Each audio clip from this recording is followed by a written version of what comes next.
Com a gente ao vivo, o médico geriatra Alexandre Brito. Doutor, bom dia, bem-vindo. Vamos tomar café? Bom dia, vamos ter esse prazer, né? Prazer todo nosso. Doutor, menopausa na mulher, diminuição de hormônios e outras coisas. Depois dos 40, 45. No homem, começou a usar esse termo andropausa. É correto? Ele existe, não existe? Bom dia, bem-vindo. Bom dia, muito obrigado mais uma vez. É um prazer estar aqui com todos. A andropausa é um termo criado mais pela criatividade popular para comparar no homem o que seria a menopausa, o que é a menopausa na mulher.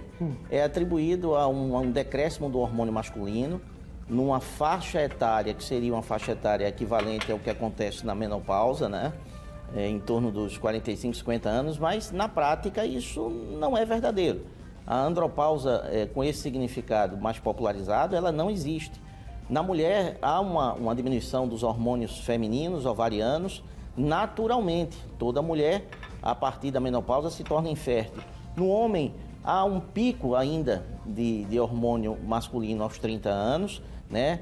Não estamos falando aqui nem no pico que se dá na puberdade, mas aos 30 tem um aumento do hormônio de testosterona, no hormônio masculino no homem. A partir daí vai tendo um decréscimo natural, lento, quase que programado, mas ele permanece fértil e ele permanece com a funcionalidade testicular, apesar do envelhecimento, e mesmo passando dessa fase que seria de 45, 50, 60 anos.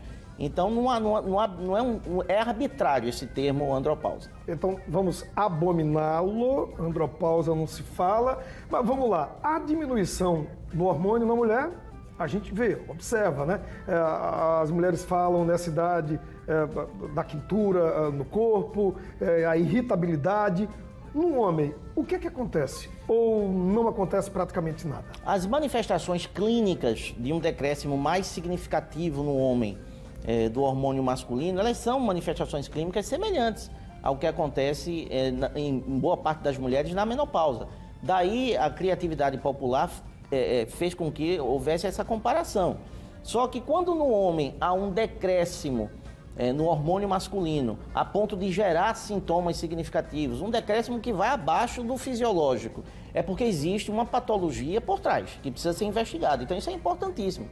Falar nesse tema, independentemente de se chamar de andropausa ou não, é muito importante, porque quando há uma queda significativa do hormônio masculino, a partir dos seus 45, 50 anos, a ponto de gerar sintomas, e a gente pode citá-los aqui, né? É porque há uma necessidade de se investigar patologias por trás. A principal delas é a obesidade, a resistência insulínica e a gordura visceral, esteatose hepática.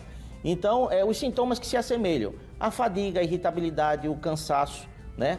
A noite mal dormida. No homem há mais significativamente uma perda de força, uma perda de massa muscular e de massa óssea, que acomete homem e mulher. Doutor, perda do desejo sexual também acontece no homem nessa idade, a partir dos 50, 55, 60 ou não? Só se houver um decréscimo significativo desses hormônios em decorrência de alterações patológicas como algumas que eu citei aqui. E como buscar ajuda? É importantíssimo entender o seguinte: nessa deficiência patológica, vamos dizer assim, do hormônio masculino, não se pode esperar se detectar sintomas já do déficit de ereção, tá? Da libido. Por incrível que pareça, os principais sintomas não são muito percebidos, que são aquelas ereções espontâneas. Fisiologicamente, o homem apresenta ereções penianas espontâneas, principalmente ao amanhecer. Por volta de 5h30, 6 horas da manhã é muito comum, muito frequente. Quando há um decréscimo dessas ereções fisiológicas, aí sim são os primeiros sinais de que possivelmente está existindo um decréscimo patológico dos hormônios masculinos. Doutor, e quando há esse déficit de ereção e você por conta própria vai na primeira farmácia que compra aqueles famosos remédios, né, justamente para isso, que risco a gente está correndo?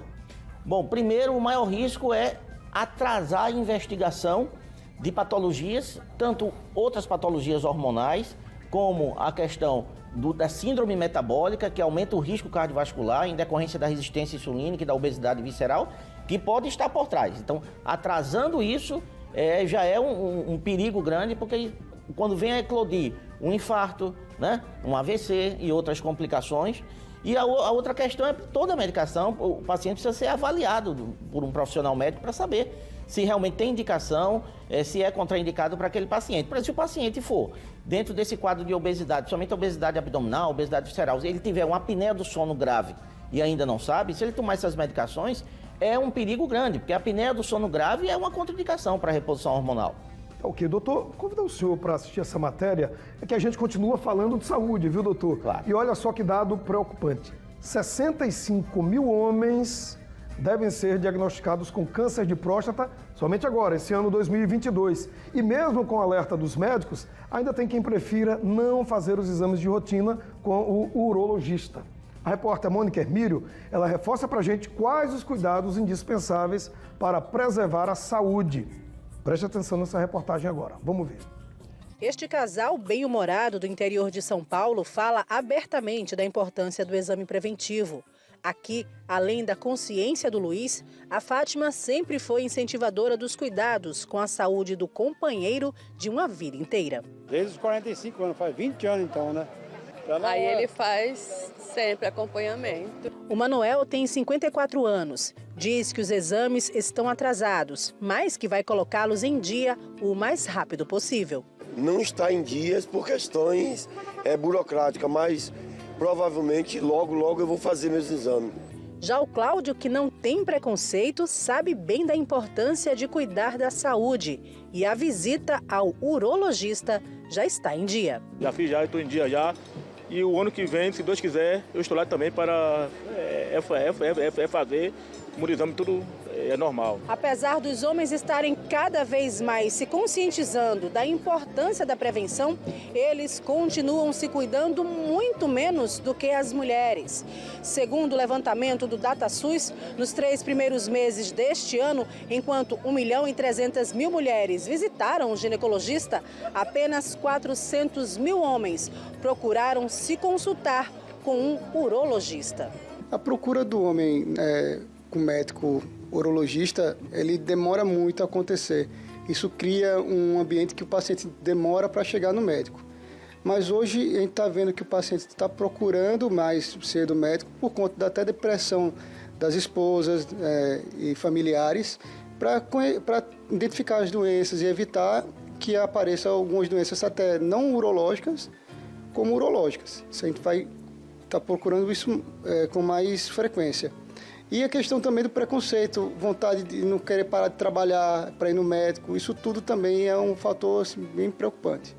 O médico urologista ainda destaca quais exames básicos os homens devem fazer sem medo para monitorar possíveis alterações na próstata. 20% dos cânceres de próstata podem ser diagnosticados com um toque retal, então é um exame bem importante. Havendo alguma suspeita ou não foi concluindo alguma coisa, a gente vai para exames de imagem, como a ressonância multiparamétrica de próstata. Ali a gente consegue identificar pequenos nódulos ou algumas áreas suspeitas de câncer e direcionar isso com a biópsia. Hoje em dia tem a biópsia, chama biópsia de fusão, que é uma biópsia que a gente direciona a biópsia, né, nos pontos de maior suspeita, melhorando o diagnóstico do câncer. Ainda de acordo com os médicos, o país registrará cerca de 65.000 novos casos de câncer de próstata apenas neste ano. E que a partir do diagnóstico, para o sucesso da cura, é necessário seguir o tratamento à risca. Quando a gente passa dos 40, 50 anos, aí é que a gente começa a rastrear o câncer. Então, os pacientes que têm fatores de risco seria aos 45 anos e os pacientes que não têm fatores de risco a partir dos 50. Então, daí para frente, sempre acompanhando. O Novembro Azul está aí para isso, estimular homens a buscarem o médico. Doutor, tem alguma relação entre o câncer de próstata e a produção do hormônio masculino? Como é que reverte, como é que ajuda? É importantíssimo porque o tratamento para o câncer de próstata envolve um bloqueio do hormônio masculino, né? E é um tratamento ainda eficaz e presente, apesar da evolução da cirurgia por robótica, né? Com muito mais precisão e um sucesso surpreendente. Mas o que acontece é que, justamente, depois de detectado o CA e feito esse tratamento que leva ao bloqueio do hormônio masculino, é importante esse paciente ser acompanhado pelo endocrinologista, o seu geriatra, para poder aquelas consequências da queda do hormônio masculino, desta vez provocado pelo tratamento, serem acompanhadas. A perda de massa óssea, a osteoporose no homem, né? Essa perda de massa óssea, a perda da musculatura. Gente, a queda do hormônio masculino em determinadas proporções afeta até o comportamento, o emocional, né? Está relacionado com transtornos muito intrínsecos ali à fisiopatologia da depressão e o transtorno de ansiedade. Então, esses pacientes não devem ser somente acompanhados pelo urologista. Tá ok. Doutor, muito obrigado, bom dia e bom feriado e até semana que vem, tá? Bom feriado a todos, é sempre um prazer nessa tentativa de ser útil a todos. Coloca na sua agenda lá, nosso café tá garantido aqui, tá? Muito bom. Até mais, tchau. Obrigado.